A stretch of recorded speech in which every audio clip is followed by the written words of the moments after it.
Hey, we are recording. All Okay, right. great. I've been so looking forward to this conversation with you for a long time. Me as well.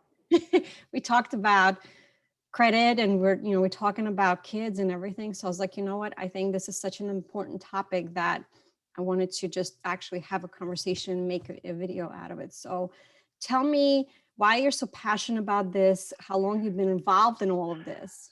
Okay, so I am Heather Gunkel. Hello, for all of Olga's followers. I have been involved in credit repair for probably almost 11 years.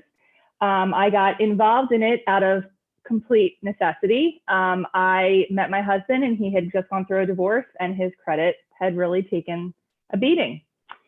So much like a lot of women, we do not ask men their credit scores when we meet them. We do not know what their credit histories entail and if they have problems. And I just fell madly in love, got engaged, and was pregnant with twins, and then found out that we had a lot of financial hurdles to get over.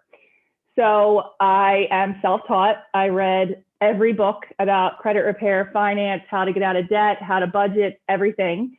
And one debt at a time got us out of a hole. So we were living in a home that was too small for us. We needed to sell and move because I was pregnant, and we couldn't do that because of his credit score. I was a high-risk pregnancy, so I wasn't able to work outside of the home.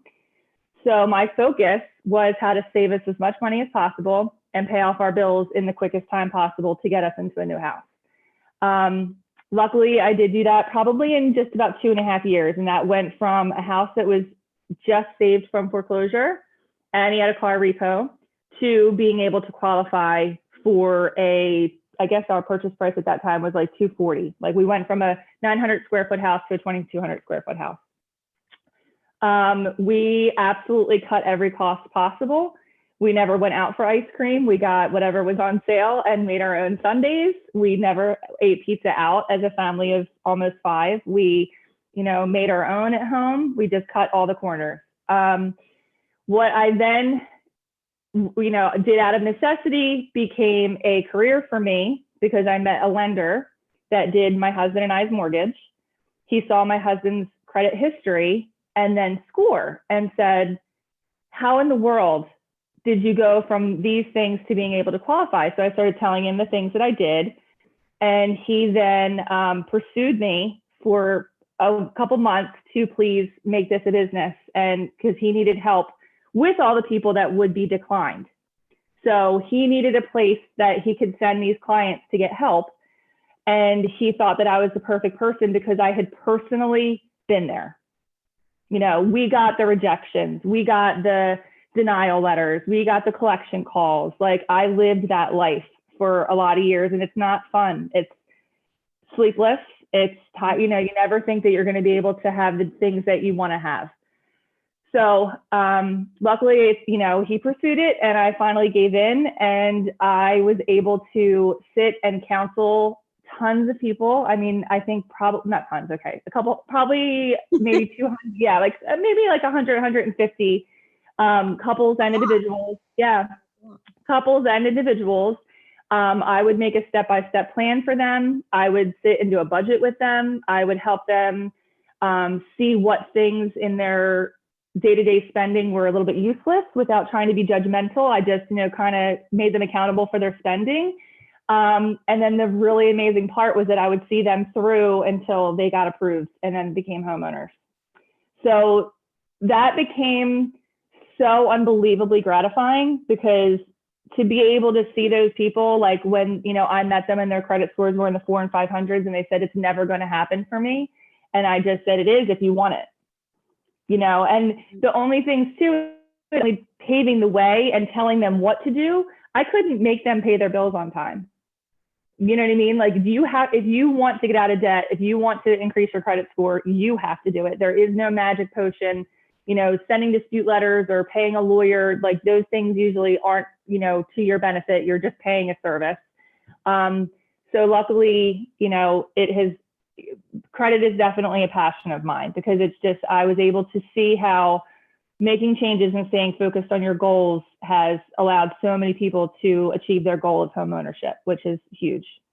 Why do you think so many people actually get into trouble and have these issues? Fantastic question.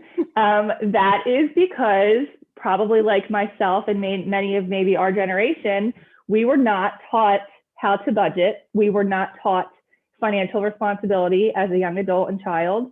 We were not taught the troubles that you can get into with credit cards. I personally was never taught about interest rates and to beware that if you go and get a Strawbridge's card, which was my first, and you go and buy yourself a pretty Duty and Burke bag for $250, that you're going to owe more than $250. So I, at 18 already had gotten myself in over my head. That's a great intro to, I did want to touch upon how to try to establish credit for our children and raise financially responsible young adults. I myself, one of the things that I had done for my clients to give them like an instant credit boost was getting them added as an authorized user to someone else's account. With my clients, I would say, does your mom or your wife have one line of credit that is just really, really good? They've had it for 10 years. It has a high available balance, but they don't carry a balance monthly. And in that situation, if that individual added my client as an authorized user, I call it piggybacking. They got to piggyback off that person's long-standing credit history with, we'll say, Capital One. So if mom had a really great line of credit with Capital One and she let Bobby be an authorized user, Bobby now got mom's 12-year credit history and his score went up substantially with no effort. So my stepson, my oldest, turned 17 and I decided, oh my gosh, I've done this for years with clients. Why I should just do this for my own children. So I got him as an authorized user on my, I think it's Barclays card. I have, I think, an $11,000 or $12,000 credit limit. I've never used it for any large purchases. It has a pretty decent interest rate, I think between 9 and 12%. But again, I never carry a balance on it. So he was 17, called up. I'd like to add my son as an authorized user, gave his social, his date of birth, all his information. They mailed a card to my house. I instantly cut it up. He never knew. Yeah, he never knew, but he just was surfing on my credit history for that one particular card. And I think he was probably 19 or 20 when he decided he wanted to go finance a computer from Best Buy. And he was super nervous. And he's like, I don't know if I'm going to get it. And I'm thinking in my head, like, you're going to get it. And he says, is it okay? Is it really okay if I apply for this credit card? And I said, well, what's your intentions? And we discussed, it's 12 months, no interest. So I sat down with him and I said, then what is the cost of your computer? And we're going to divide that by 11 because I want it paid off a month ahead of time. Mm-hmm. And this is what you have to pay every month to pay this off on time. And he totally understood. And he went to Best Buy all nervous and excited, and he got approved. And he was like, I can't believe I got approved right away. So once he came home, I said, congratulations. I'm so proud of you. That's a really big deal to get your first credit card. And he goes, I know, I really can't believe I got it. And I said, well, I never told you, but you've had credit history since you were 17. And he was like, what? And I said, yeah. So then I ran his credit for him and he already had like a 750. So it was huge for him because he just lit up like a Christmas tree. He knew that now he was going to have opportunities for low interest car loans and things like that, as long as he continued to use credit to his benefit and knows how to use it responsibly. And knock on wood, he's 24. Now he's 24 and he has been extremely financially responsible. And I'm so grateful that I did that. And I now have 3 little ones coming up to be about his age that I'm going to implement the same. But I'm also going to go further. And, because you have your daughters as well, I never knew the cost of running a household as a young adult living with my parents. And if I ever really asked financial questions, I was usually told that it wasn't my business or told no, or wasn't involved in adult conversation. And I feel like that kind of sets them up, not really for failure, but it's not setting them up for success the way that we would like to, because they really just have no idea what it's really going to cost, whether it be an apartment or a single family house, for the electrics, for the heating oil or whatever. They have no clue. So, I mean, how have you been doing, like discussing budgeting and things with your children? One of my rules of thumb that I decided to implement when my daughters were old enough was because my parents never explained things to me. Like I asked them, well, can I do this or can I buy that? And my daughter was like, no. And I'm like, well, why not? Why not? Right. And I strongly feel that if you explain to your children the reasoning behind your answers, whether it's a yes or no, right? Can I go out with friends? Whatever it might be, if you explain to them, here's why, here's what I'm thinking, right? I think it's all about communication. So to your point, in terms of budgeting and so forth, I am 100% with you, because I tell my girls, the reason why I ask you to turn off the lights after you leave the bathroom, it's not just because I want to pick on you or be annoying. Yeah. Right? That's what they think that we are.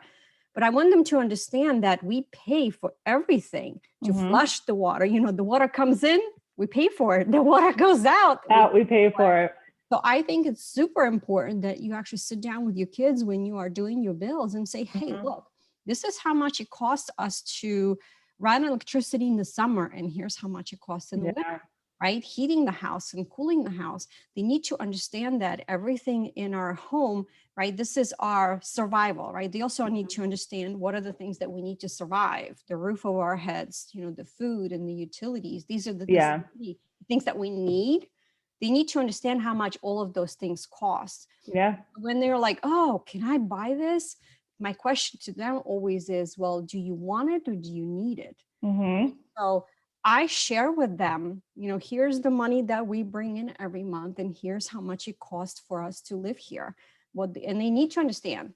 And I think that my oldest who's 16, really appreciates it, because she appreciates the fact that I share with her and I treat her as an equal. Yeah. Because I explain those things to her. I don't just tell her no and say, the reason why I'm saying no is, and we have a conversation, because, she has come back plenty of times to me and say, but mom, here's why I want to do this. And I took the time and I was 100% focused on what she was saying. And I'm like, okay, this makes sense. I agree with you. Let's do it. Right. So she had changed my mind.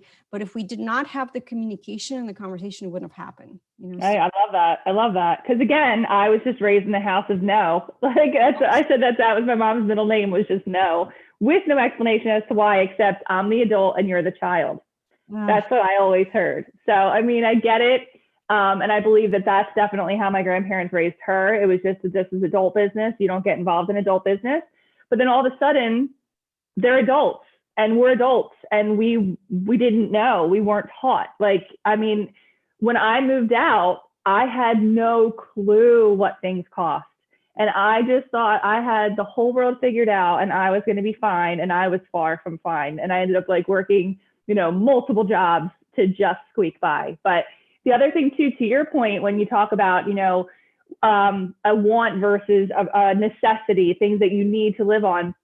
One of the things that I think is super important too with trying to teach kids to use credit responsibly is like I did with my son. Okay, if you take advantage of credit opportunities to your benefit, not to the bank's, then I love credit cards.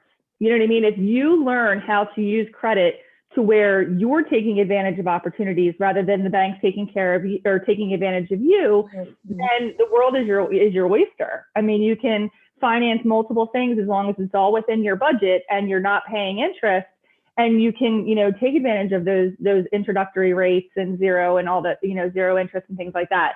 But one of the things that, especially once they get jobs, I want them to start to save for the things that they want, not just say, well, I can put it on a credit card. Right. Because what I came to notice as myself, like when I started working, I guess I was like 14, 15, and obviously there was no credit cards to be found. When I saved up, I think my first big purchase was for a stereo for my bedroom. Oh my God, that was me. Yeah, a big one. Like I think I had like a 5 CD Turner. Yeah, I had a 5 CD Turner and I had speakers and I like positioned them in different parts of my room. And I think I spent like maybe $600 or $800. Like I spent a lot of money, but I was making decent money as a child, 14 as a child, but I was waitressing and I was making a lot of money. And my mom was like, here it is. It's on sale. If you save up, blah, blah, blah, this is how much you need. And it was the most satisfying and exciting thing to go purchase that radio. And it was mine. It was mine. Like, even if I got grounded, I was going to say, you cannot take my radio. You know what I mean? So it was the first big purchase, and I saved for it. So that's another thing that I think that is super important, is even with telling them the correct ways to use credit, it's just as important to say you don't necessarily need instant gratification. Because sometimes during the saving process, you'll, number one, realize that you really don't need what it is you think you wanted, or it'll be that much more satisfying to you for that kid to like have worked and saved and then got it, which I think is huge too. Another thing that I think is a huge helpful hint, I love credit unions. I do most of my banking with police and fire. I purposely opened my children's bank accounts there because they have really amazing loan opportunities when you're a member. As soon as like you open an account with them, they start sending you opportunities for like low interest auto loans or low interest personal loans and things like that. So I intentionally, that's where I chose to open up my children's savings and checking accounts for their birthday monies and things like that. Because that way, when they get maybe 18, one of the other things that I think is really a great strategic thing to do is open a small personal loan. I mean, as little as like $2,000, $2,500, and just put it in its own like savings account on auto pay. And that is now building a second line of credit. As you're probably familiar, there's so many different types of credit. So there's installment loans, there's revolving debt, which is a credit card, and then there's auto loans, student loans, a mortgage, things like that. So secured, unsecured, there's all these different types of credit. The healthiest credit score is based on your mix of credit. Like, you don't want to be credit card heavy. You don't want to be, auto loan heavy. Like, you want a little bit of this and a little bit of that. So one of the things that we had done, myself and my lender friend, if we had someone again that needed to just build their score a little bit more, build their history a little bit more, was just take out this like small little personal loan. And we would say, don't spend the money. I'm not telling you to do this just to do this. You're literally taking the loan, putting the proceeds from the loan into the savings account that's just going to pay the loan. You don't touch it for anything. You don't touch it. Mm-mm. All right, it's so let's just there to pay itself. All right, let's just recap. So tip number one, I think we both agree it's important to talk to our kids about budgeting and what are the living expenses. What are the things you absolutely have to have before you buy the things that you want, right? Absolutely. And one of the things that I was curious, right? My oldest is 16.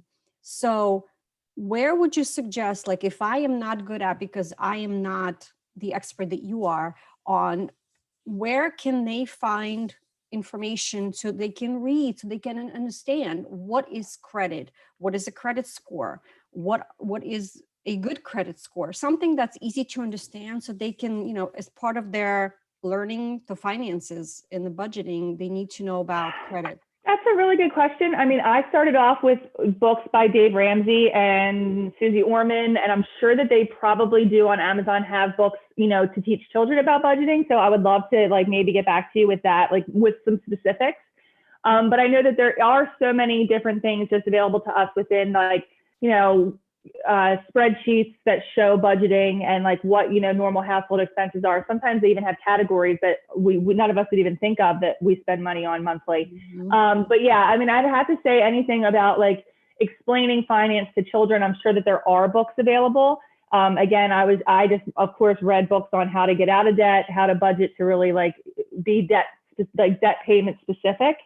And then myself, I've pretty much done what you do, whereas it's just you kind of sit down with the kids when you're paying your bills and really show them specific, your bills. This is what it costs when you leave the fan on all night long, specific to, you and your family's usage of money. So that definitely, but yeah, I'd have to look in and see exactly if we could find a very, child appropriate or adolescent appropriate book to explain it better. Let's make a list, because we can always post it as a resource. Yeah, absolutely. Video for sure, because I think that's important. Because some kids today, especially, have very short attention span. Very true. So it can't be, like my youngest, who's not a very fan of reading, she'll open up the book. She's like, but there's no pictures, right? So, Yeah.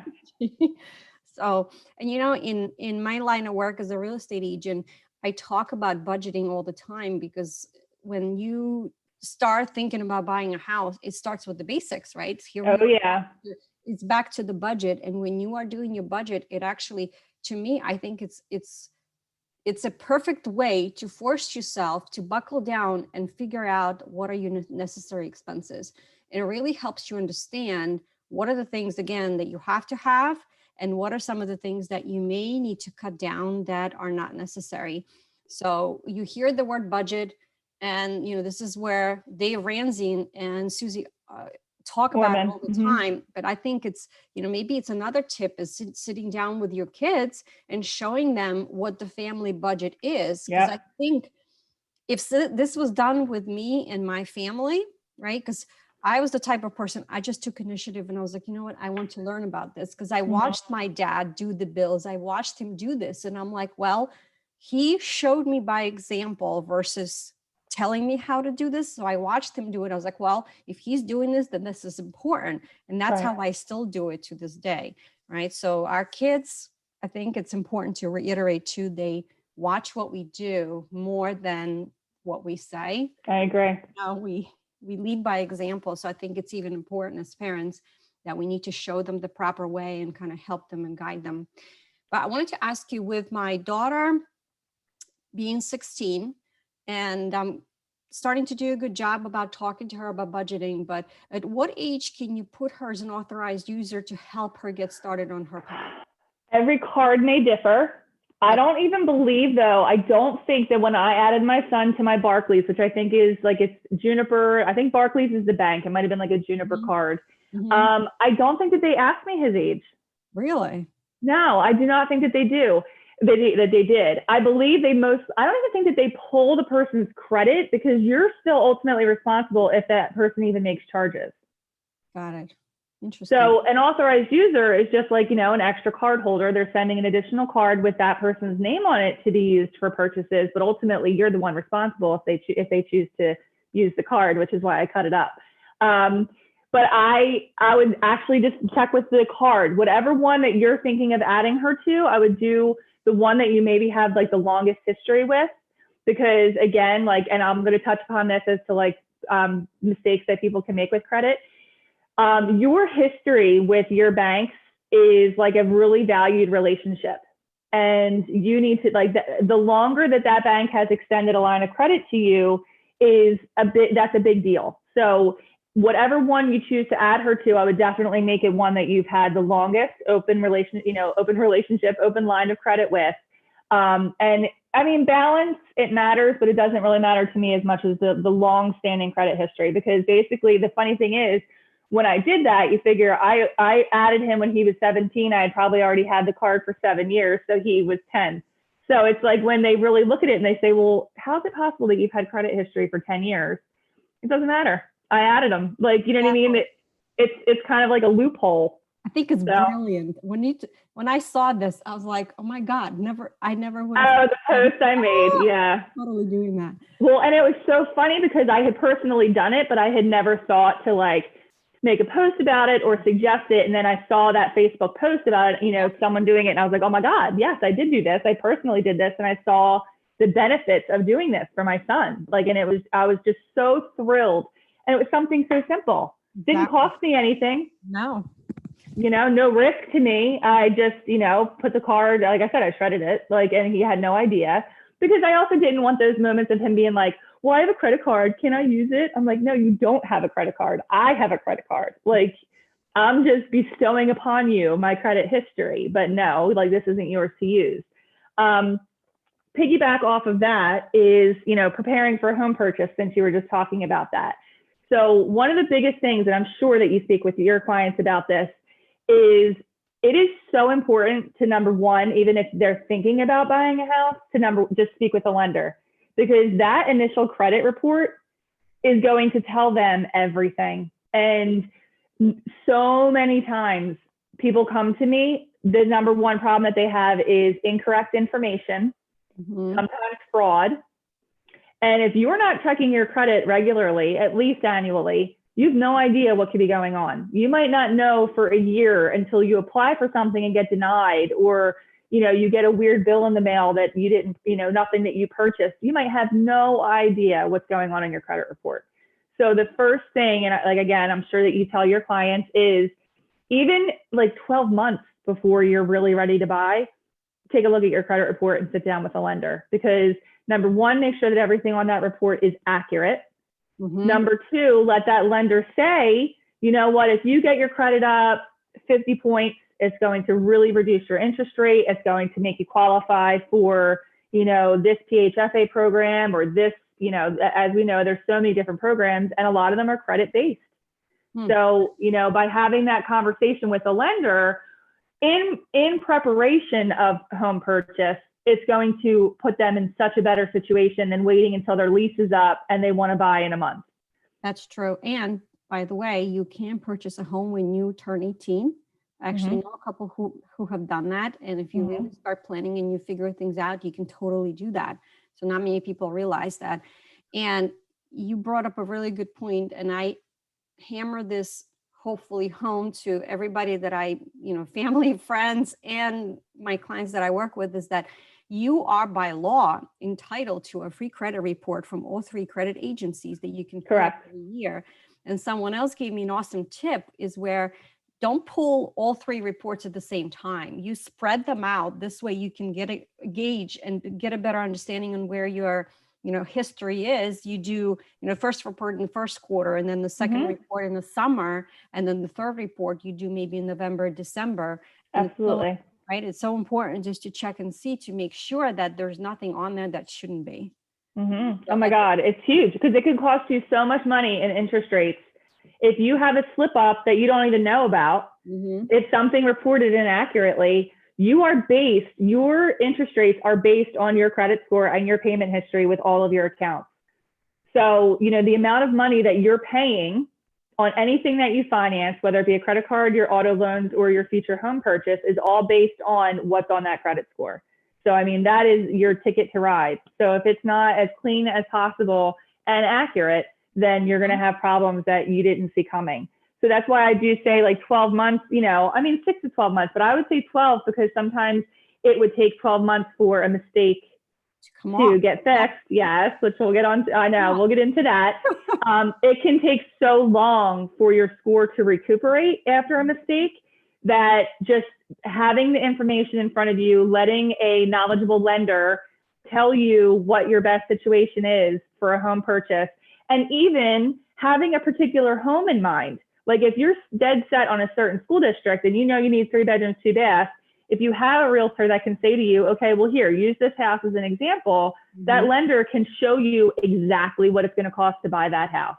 And I'm sure that like with you experience that a lot of times people have no idea how much they're really going to need out of pocket, between the down payment and the closing costs. So it's just so good to do it, and in preparation, really know the steps that it takes to home ownership and what you can do as far as a year in advance, so that when you're really ready to start looking, that you have the power, instead of like feeling like you're at the mercy of the lender and you're at the mercy of the sellers. And like, you just want to have as much money saved up. You want the best credit score you can have, the lowest amount of debt that you can have, because once you're in that underwriting process, you don't want to have a high debt to income ratio. Like, there's just so many factors. And a good lender will also say to you, do me a favor, pay this down, pay that off, pay this down, pay that off, and do not close the cards.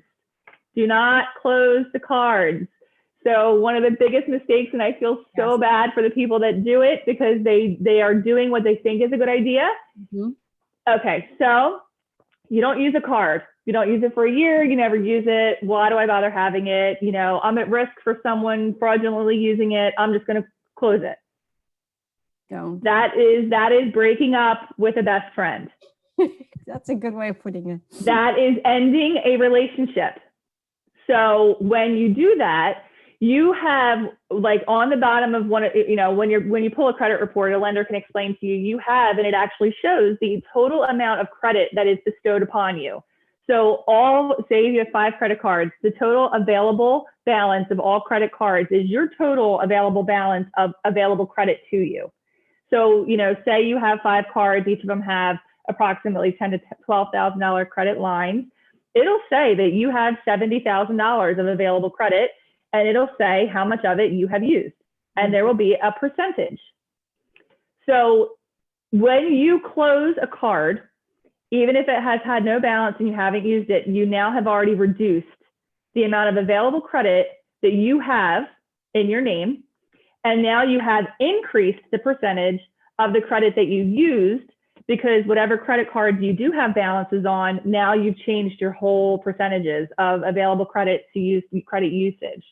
So if you all of a sudden get a notice that, Target's going to close your card due to inactivity, go buy something small. Just spend $20, keep that card active. I had to do this myself. Macy's sent me a notice and I was like, oh, okay, I'll go buy something real, just because I have to, because I want to keep that line open. Even if you have the cash, doesn't matter. Buy something and then go to the next register and pay it off. Right. It's just to keep your credit history as strong and healthy as possible. And a lot of people, I think, just thought that it was a good and safe idea to close the cards. And a lot of times your score will go down. And it is the saddest thing when I see that possibly derail someone's home purchase or whatever their immediate plans are, because now they have to wait for your score to bounce back up. All right, let's shift gears and talk about college and student loans. Student loans. Yeah. So student loans obviously are a necessity for most families. They obviously, then you have, the Parent Plus loans, where the parent's credit is being pulled and judged and everything in order to take these loans out to help your children go through school, if your child doesn't qualify for enough funding on their own. One of the biggest pet peeves that I have with student loans is that as soon as you take out that loan for that term, if you look at a credit report, it shows you available balance and then usage. So, or credit line, I should say. So say that term is costing your child $3,500. So right away it says, the loan amount is $3,500. Well, it instantly starts accruing interest. I know right now things are deferred because of COVID, but typically it instantly starts accruing interest even though your payments are deferred. So say within a couple months, it's going to say that the balance is now $35.15. It's already accrued $15 worth of interest. That reports almost as if you have gone over the balance of a credit card. So say the same goes for a credit card. You have a $3,500 limit and you go and max it up to $35.15. That makes your score go down because you have gone over your credit line. So with student loans, what we see that sometimes gives people a nice boost in score when they need it to purchase a home or something is, I've had this with a lot of people whose student loans are deferred, whether they are still in school or it's deferred because of what's going on right now in our economy. If they get it down to where it's lower than the original loan amount, your score is going to go up because it's not reporting as if you're over your balance. Over the balance, yeah. And it's so, I wish that something's kind of got to change. It shouldn't really be judged the same way as being over your balance on a credit card, because this isn't by choice. You didn't miss a payment, you didn't defer on anything, and it's not a significant hit on your credit by having interest accruing on your student loans. But when you get it under, you get a boost in score. So it is affecting it some way. Like it's kind of like dragging it down a little bit, like kind of like, you're holding a heavy backpack. It's just not letting you climb the hill as easily. So usually whenever we've had, and again, this is myself and one of my lender friends, we always like bounce ideas back and forth. There was a nurse and she was trying to get a home and she had one student loan left. Originally, the debt was $5,000. It was now at like $6,200 because of, accumulated interest. And the lender did, and I'm sure you're familiar with this, how they can run scenarios? The lenders can, so the lender ran a scenario and said, my person has $2,000. What's the best use of their $2,000 to get their score to increase? And it told them to pay down their student loan by $2,000 because it took them under the loan amount to show that it looked as if they had been making, additional monthly payments on it, and her score instantly went up by like 35 points. Wow. Mm-hmm. So what you're saying, and correct me if I'm wrong, but people get excited when they leave school and they're like, oh, well, my loans are deferred. I don't have to worry about them. And what they don't realize is that the longer the wait to start paying on them, the more interest they're going to pay on it, right? Because You're absolutely right. Right? Whether you're paying on or not, because you already took them out, which means that from day one, it's going to start accruing interest. Exactly. Yes. So I do have friends of mine that and they didn't even tell their children, much like what I did with my son with the credit card. I've had friends of mine who had the Parent Plus loans, or even if the loans were just in their children's name, they just paid the interest only. Okay. Just to keep the kid afloat, and that then the child only really had to worry about the principal amount of that loan, because the interest might not have been substantial, but they didn't want the young adult to be overwhelmed when they finally get their degree and already be like they're, struggling. Yeah, because I mean, when we see people's credit reports and these student loans are just, and then for them to hopefully find gainful employment where they can afford to live and pay the student loans is a struggle. So anything like, with that particular friend of mine, I said, why are you doing that? And they said, it makes a difference. It makes a difference that the interest just isn't accruing. So by that parent just sending $100 a month or whatever it may be, obviously it varies, it just gave them a little bit more of a leg up, so that, even if the student was able to mail anything towards actual payment or what have you, and if they didn't, they at least still were at their original loan amount. They were not over and underwater because of the interest. So just those little things just make a difference. I think that if they were to try, if my daughter, and when she's done with college, if she was to build her budget, I would actually advise her to consider paying something on her student loans as part of her necessity budget. Absolutely. Because student loans don't go away. No, they do not. From what I understand, people have fallen to hard times and, they file for bankruptcy. Student loans do not go away, right? You cannot get rid of them. Exactly. So those things will have to get paid one way or the other. So, and that's one of the biggest things that I get pushback with people if they do come to me for credit help.